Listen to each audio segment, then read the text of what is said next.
Hey everybody, this is Ryan and Angela from LostInReviews.com, and this is Blue Monday. First up on Blue Monday, we have 21 Jump Street. Pretty much the most funny movie ever. Yeah, I was so shocked by this. I had an opportunity to see this at South by Southwest and skipped it because I thought it was just looked generic and no fun, and nothing that is funny about this movie is in the trailer. Well, I don't think they could show it, honestly. It's amazing. This film, written by Jonah Hill, is just mind-blowing. It's so really funny. is. Even from the very first few scenes. Yeah. Like, there's a flashback to them in high school, because these two guys used to go to the same high school, and Channing Tatum was the popular bully kind of kid, and Eminem Jonah Hill was into Eminem, and he dressed like Slim Shady with the blonde hair. Yeah, but he was not so Slim Shady. That's what they were calling him. So later on, they both joined the police force, and Jonah Hill is really smart and can get through all the tests, and Channing Tatum's really tough, can beat all those like activities. Yeah. So they team up so they can help each other out, and they become really good friends in it. Right. So, but they're still idiots generally, and they get put on undercover work for 21 Jump Street, Yeah. which is school infiltration police force, and they get put on it because they look young. None of their talents deserve this honor. Just because they look young do they get put on this police force. So they go in and they have to uncover this drug ring in this high school. Yeah, and this drug is hilarious. Yeah, the movie is amazing. Some of the best like drug-induced comedy I've ever seen. You'll laugh your ass off. I was crying. I was like in tears. I think what's so funny, what's so surprisingly funny to me is that Channing Tatum is so funny in this. Yeah, it's not me too. just Jonah Hill. He has a really good I hate to admit comedic. It takes that comedic timing though for it to work, and they really work well together in this. Like, I would watch a sequel to this movie. Yeah, bring it out right now. This is the kind of movie that you have to own on Blu-ray, and right after you watch it, you just want to pop it right back in. The special features are kind of lackluster, but it doesn't matter. Yeah, but all the same, like you go to watch, you're thinking, a gag reel, this is going to be hilarious, deleted scenes is going to be funny. The movie's hilarious. The movie is so funny that everything else kind of steps down a notch. So, definitely buy this. The visuals on this are amazing on high def, and I noticed the sound a lot in this film. So, 21 Jump Street, must own. This has to be in your collection. If you think The Hangover is the funniest movie, if you think Bridesmaids is the funniest movie ever made, 21 Jump Street is. It's so funny. It's great. Okay, moving on. Something not so funny, but Oscar-worthy. The Artist. Yes, I mean, it has funny moments. Yeah, the dog is the best part. The Artist is a movie that, won the Oscar. It's the best picture, but there's a lot of movies that came out that year that I think were a little darker and deserved it more. We like dark movies. Yeah, that doesn't take away from The Artist. It's chipper, and the groundbreakingness of it is it groundbreaking? I mean, well, it's because it's black and white and from silent. Yeah, so I'm not sure if I really felt it was groundbreaking. It's a good movie, and the best parts about the Blu-ray to me are the special features when they have everybody going back and talking about, the times before, the talkies, and just the eras of film and when film was invented and how it's evolved. And to me, that was more entertaining than the movie, and the special features really kick this thing off. That would be interesting to watch. The movie itself is great for anyone who really likes classic film. Like, it brings back to the original, they don't step out of bounds in any kind of originality. They go right back to what black and white films used to be. But there is one part where they talk for a minute. Right. And The Artist, I mean, it's a black and white film. It's not going to be in 16 by 9 for you. But it looks beautiful on Blu-ray.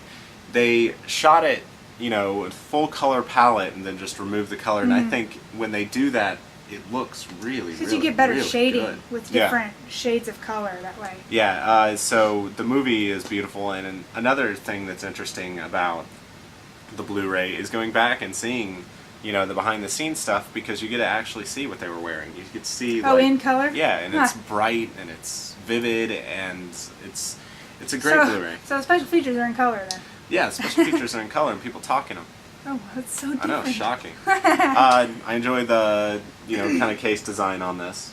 So I enjoy the dog. I'm going to give it a rent it because The Artist wasn't one of my favorite movies of the year. I felt like it's kind of safe. But that doesn't take away and say that it's not a good movie. But yeah, now that we're out of the Oscar zone, like we could just say what the movie is. Yeah, it's a good movie. It's a good movie. But I'm just going to give it a rent it because I didn't love it. Okay, next up on Blu-ray, Greg Kinnear in Thin Ice. Yes. Thin Ice. I've never heard of this movie. It was a Sundance film. Oh, and we also have Alan Arkin and Billy Crudup. Yeah, Billy Crudup. Man, how long has it been since I've seen him do a movie? Well, you saw his blue penis in The Watchmen. Yeah, but that's been a while. And he's totally psycho in this film. Oh, that'd be fun.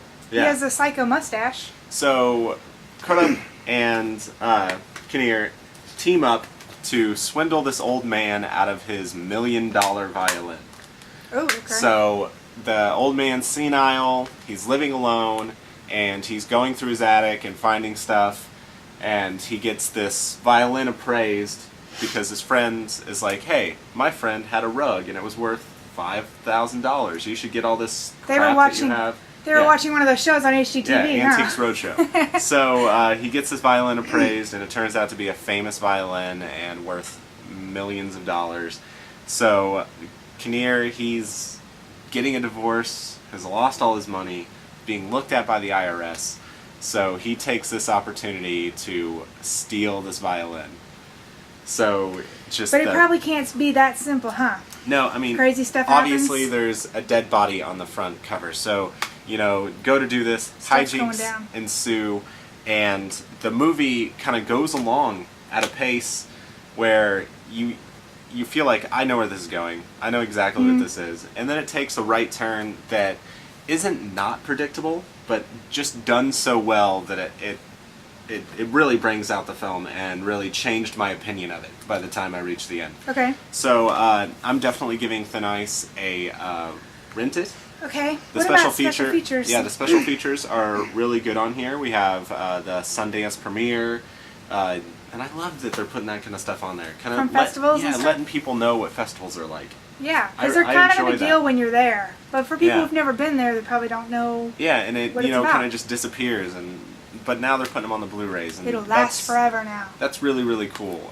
You also get the theatrical version and the director's cut. So Okay, so 2 different versions. yeah, Awesome. 2 different versions. So rent Thin Ice, check it out. It's a nice little thriller, kind of crime mystery. Okay, next up we got one for the kids, or people like me. Now, Happy Feet 2 has been out for a while, and right now you can find it on sale through Warner Brothers. Warner Brothers sent us these movies. So the next 2 that we're going to talk about are kind of oldies, but They're are on really sale, cheap right now. So we're trying. Do you know the price of it? No, I don't. That Oh. would be good information. Probably would be, but they're cheaper than normal. So Happy Feet 2, obviously the sequel to Happy Feet 1. You've got the original Happy Feet. There was the young guy who had to dance because he couldn't sing. Now he's all grown up and married and has his own kid who doesn't want to sing or dance, doesn't know, why, what's the purpose of it. He wants to smoke weed. No. No. No, that's not it at all. No. Becomes Bummer. bigger than that, though, that there's like a big, huge global warming catastrophe happening in this movie, which is always great to scare the crap out of kids with. Yeah. They're in Antarctica, so, things are collapsing off of the... Melting. Polar bears are walking around for days. What the main story is, there's like these big icebergs that end up collapsing on each side and trapping all of his family of penguins in this big cave almost, where they can't climb out anywhere. So they have to work together with other animals on the island. They have to go get the walruses and the other kinds of penguins on the other side of the island, and they all have to work together to try and dance. They dance their feet off so that it stomps all the snow in and collapses aside so that they can try and get out. And it's a really heartwarming story. It's basically a musical. This has more songs in it than I thought it was going to be. I mean, there's really barely any talking. There's just a lot of singing in it. How does it compare to the first one? It's on par. I actually really liked it. I mean, there was certainly parts that were cheesy, but it's a kid's film, so it's what you expect. Yeah, I know you wanted to see it because one of them is wearing a sweater. Yeah.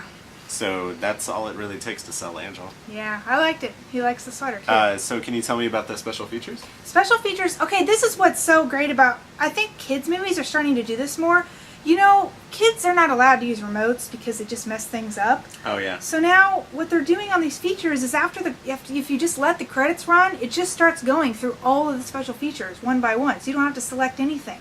That's what I ended up doing because I think I walked out of the room when the credits are going. I came back and they started up, so I just sat there and watched it. They've got all these sing-alongs, you know, where they used to have the little bouncy dot over the words. Now they have the words, they light up, and then they have like a ping at the end just like dancing through the whole thing. And then they'll show the scene that was happening in the movie. They've got these one of my favorite featurettes, this is because I'm an adult, is because they have a featurette on there with all the adults that were casted. Brad Pitt and Matt Damon are casted as two little krill that have kind of a pseudo-gay relationship. Awesome. And so you get to see them, you know, standing behind their mics and yelling and screaming, getting into character. And there's a big featurette on there with Pink, who replaced the part of the mother of this young one here. And she sings a song, so that she's got kind of a heartwarming story on there about, oh, I loved writing this song, and blah, blah, blah. So overall, really, really cute stuff. Kids are going to love it. I think this is a movie that you could pop in and just let them watch it over and over again. Cool. I would say throw it in your mom van. Yeah, so if you got kids, Happy Feet too. We have it on Blu-ray, DVD, and the digital copy, too. So yeah, you can get all the different versions. Give them your phone want. when you're going through the grocery store. Okay, so last but not least, we have... Alright, so this is another movie. It's been out for a while. Now it's on sale. So this is the Green Lantern Extended Edition, starring Ryan Reynolds as the Green Lantern. Yeah. Now, okay, I skipped this movie in theaters. I skipped this movie when it came out on Blu-ray. You skipped it because you didn't like the digital suit, right? It's one of the reasons. Another reason is I'm not a fan of comic book movies that are not believable. Okay, I know Batman isn't 100% believable, but you know, at least it's based in reality. You know, this stuff could happen. Mm-hmm. You know, we're not going to get like a Killer Croc, but you know, the way Chris Nolan does it, it's based in reality. You know, Spider-Man, somebody could get bit by a radioactive spider. There's, you know, tinges of reality. When you leave Earth and you go to space and you bring aliens and mystical supernatural beings, that stuff happens all the time. Then you kind of lose me, and you know, I don't get interested in these films. Saying that, I was kind of wrong about Green Lantern. You liked it, huh? It's a solid film. I will say that it is a solid film.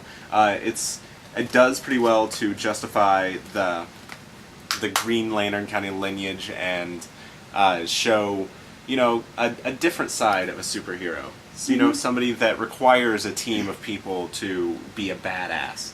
Okay, but what I want to know is, Ryan Reynolds is really funny. Is he funny in this? Oh yeah, he's great. He's great in this. Every time I see Ryan Reynolds in a superhero movie, even though he's already played this character, I just get really excited for the Deadpool movie that's about to come out, where he gets to play Deadpool, because I think that will be his best fit for a comic book. Yeah, if he can be the snarky, realistic Deadpool who's a killer, and we can see a darker side of Ryan Reynolds, like kind of like we saw in Buried, then yeah, that to me, I'm really, really excited about that. But the Green Lantern, I was shocked that it's good. It's really good and well put together. And the special features are great. You know, we do the maximum movie mode, which Warner Brothers has patented, and just a great way to watch special features, in my opinion.